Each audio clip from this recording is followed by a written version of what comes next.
Hi friends, எல்லாருக்கும் வணக்கம். Princy recipe. இன்றைக்கி பிரின்சி ரெசிப்பியில் ரொம்ப ஹெல்த்தியான ஒரு டிஷ் தான் இன்றைக்கி நான் பண்ணியிருக்கேன். அதை தான் உங்கள் கூட ஷேர் பண்ண போகிறேன். வீடியோ ஸ்கிப் பண்ணாமல் பாருங்கள்.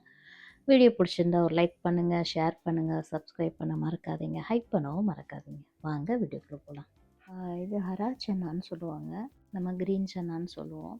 மோஸ்ட்லி ஷாப்புங்களில் லோக்கலுக்குலாம் நம்மளுக்கு கிடைக்குதான்னு தெரில. நான் எங்கே ஆர்டர் பண்ணால் அதோடைய லிங்க் இதில் கொடுக்குறேன், தேவைப்படுறவங்க யூஸ் பண்ணிக்கோங்க.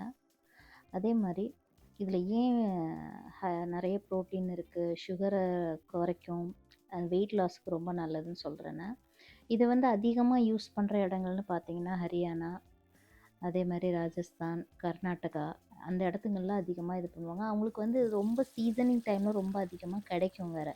நம்மளுக்கு எப்படி காய்கறி சீசன் ஒரு ஒரு சீசனுக்கு மாறுமோ, அது மாதிரி அவங்களுக்கு இது சீசன் ஃபுல்லாகவே ஃப்ரெஷ்ஷாக எடுத்து அப்படியே யூஸ் பண்ணுறது. ஸோ இந்த சென்னா தான் இன்றைக்கி நான் பண்ணேன்.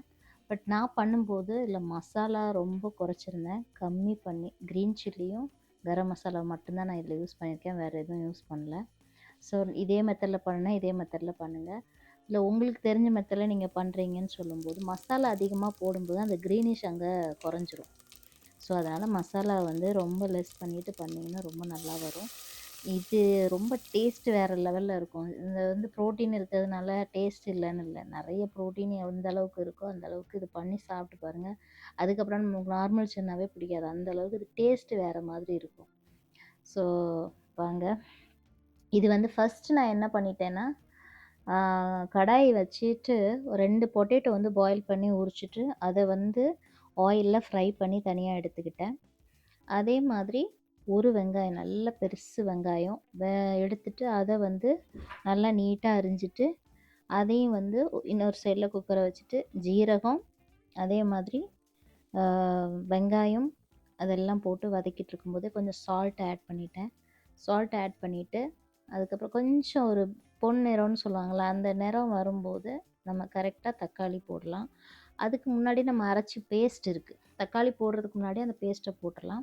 அதில் என்னென்னா கொத்தமல்லி, புதினா, பச்சை மிளகா, இஞ்சி, பூண்டு எல்லாம் ஒரு 3 பல்லு பூண்டு பெருசாக இருக்கும். அந்த பூண்டு கொல்லிமலை பூண்டுன்னு சொல்லுவாங்க, அது பெருசாக இருக்கும்.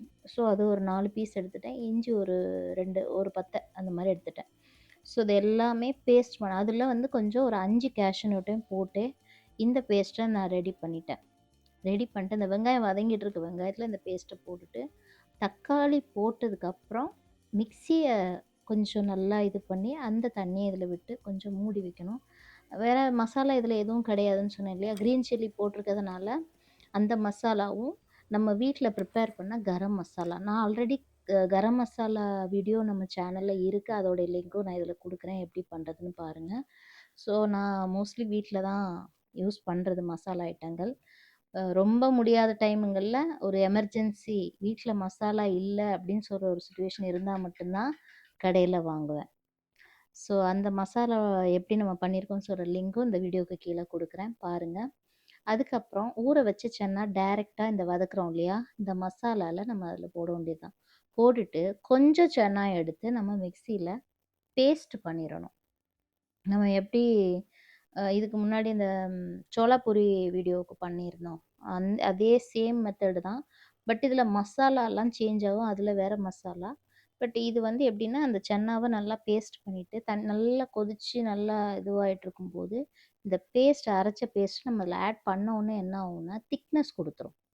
இந்த கிரேவி அப்படியே மசாலா டைப்பில் மாறிடும். இப்போ எப்படி கொதிக்குதோ அது அப்படியே மாறிடும் உல்ட்டாவா. ஸோ அதை நம்ம சப்பாத்திக்கு, ரைஸுக்கு, பூரிக்கு, நானுக்கு எல்லாத்துக்குமே இது சூட் ஆகும். டேஸ்ட் அல்டிமேட்டாக இருக்கும், வேறு லெவலில் இருக்கும். நீங்கள் ட்ரை பண்ணி பாருங்கள்.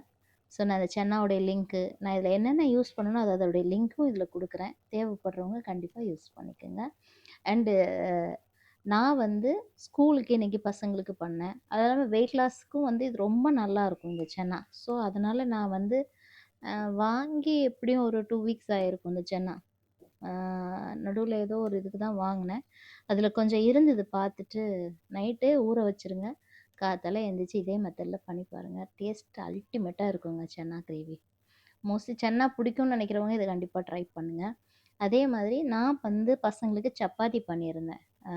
நம்ம வந்து சீனி கிழங்கு வச்சு மாவு பிசைஞ்சு சப்பாத்தி பண்ணிவிட்டு அதுக்கு வந்து இந்த மசாலா வந்து கொடுத்துடணும். அது நம்மளுக்கு பண்ணும்போதே கலர்ஃபுல்லாக இருக்கும். பண்ணி முடித்த உடனே இந்த ஃபோட்டோவில் பார்க்குறீங்கல்ல இப்படி தான் இருக்கும். ஸோ அவ்வளோ ஆனால் டேஸ்ட்டில் எந்த ஒரு இதுவும் கிடையாது. டேஸ்ட்டாக சூப்பராக இருக்கும். சப்பாத்தி உருட்டிட்டு அதில் லைட்டாக நெய் தடவிட்டு ரோல் பண்ணி நம்ம பரோட்டாவுக்கு சுற்றுவோம் இல்லையா, அந்த மாதிரி சுற்றி திருப்பி மாவை சப்பாத்தி மாதிரி உருட்டி இதில் வந்து கிழங்கு போட்டு மாவு பிசைஞ்சிருக்கு, சீனி கிழங்கு போட்டு பிசைஞ்சிருக்கேன். ஸோ இது ஆல்ரெடி வீடியோ நான் உங்களுக்கு காமிச்சதுனால இது பண்ணேன். இது நெய் போட்டுட்டு இப்படி ரோல் பண்ணி சப்பாத்தி மாதிரி திரட்டி இந்த மாதிரி போட்டு எடுக்க வேண்டியதான். ஸோ இன்றைக்கி ஸ்கூல் லஞ்ச் இதுதான். ஹெல்த்தியான ஒரு லஞ்ச் கொடுத்துருக்கேன். கண்டிப்பாக நீங்களும் ட்ரை பண்ணுங்கள். உங்களுக்கு ஏதாவது என்கிட்ட கேட்கணுன்னா கமெண்டில் கேளுங்க, நான் ரிப்ளை கொடுக்குறேன். வீடியோ பிடிச்சிருந்தா லைக் பண்ணுங்கள், ஷேர் பண்ணுங்கள், ஹைப் பண்ண மறக்காதீங்க. Thank you for supporting. அதே மாதிரி ஸ்கிப் பண்ணாமல் பாருங்கள். ஏன்னா ஏதாவது ஒன்று ரெண்டு நீங்கள் ஸ்கிப் பண்ணும்போது மிஸ் ஆகும். அதுக்கு தான் ஸ்கிப் பண்ணாமல் பாருங்கன்னு சொல்கிறோம். ஏன்னா நிறைய பேர் என்ன பண்ணுறாங்கன்னா கமெண்டில் கேட்பாங்க, அப்போ நீங்கள் இந்த ஃபுல் வீடியோ பார்க்கலையான்னு கேட்கும்போது, இல்லை நான் கொஞ்சம் தான் பார்த்தேன், அப்புறம் பாதியிலே வெளியே வந்துட்டேன்னு சொல்லுவாங்க. ஸோ நீங்கள் ஃபுல்லாக பார்த்தீங்கன்னா தான் உங்களுக்கு ஒரு ஐடியா கிடைக்கும். நீங்கள் எனக்கு மெசேஜ் பண்ண அவசியமே வராது. ஏன்னா ஃபுல் வீடியோ பார்த்தீங்கன்னா உங்களுக்கு அதிலே எல்லா இன்ஃபர்மேஷனும் நான் கொடுத்துருப்பேன். அதனால தான் சொல்கிறேன், ஸ்கிப் பண்ணாமல் பாருங்கள். தேங்க்யூ.